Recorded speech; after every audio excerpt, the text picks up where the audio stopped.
the main negative contributor, primarily due to decreased economic activities reported for field crops. Agricultural economist Wandile Sihlobo says while a decline was expected, the extent of the contraction was surprising.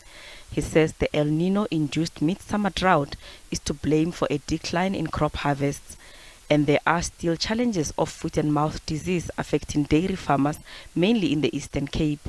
Further negativity came from the transport, trade, and general government services sectors, while finance, manufacturing, and mining contributed positively.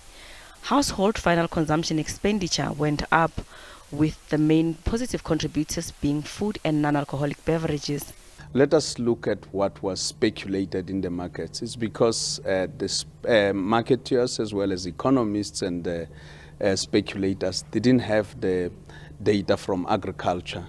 And indeed, when you factor in the data that came in from agriculture, which is a negative growth, 28.8%, but it's not only the contraction that we look at in agriculture. We also look at its contribution to the entire quarter.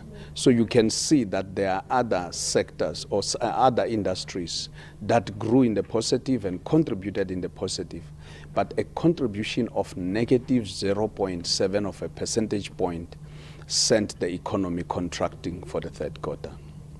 Economists had expected positive growth on the back of improved sentiment in the economy. The local economy is expected to register growth of less than 1% this year, too weak to make meaningful changes in addressing the country's socio-economic challenges. Economic growth in the third quarter really disappointed. The main reason for that has to do with the agricultural sector that contracted quite significantly in the third quarter. It's quite a volatile sector, but even if you strip that out, economic growth in South Africa remains rather weak. The underlying rate of economic growth in South Africa remains around about 0.5%, which means that the economy for the year as a whole is also likely to grow at about 0.5%. And compare that to population growth of 1.5 or 1.6%, it's clear that on a per capita basis, we will be getting poorer once again. Next year, we could see slightly better economic growth, but I don't think the South African economy with current policies is going to shoot the lights out. Gross fixed capital formation, representing investments in assets, increased by 0.3%. The main positive contributors to the increase were other assets, construction works, and machinery. Doris Sefakomusi, SABC News, Johannesburg.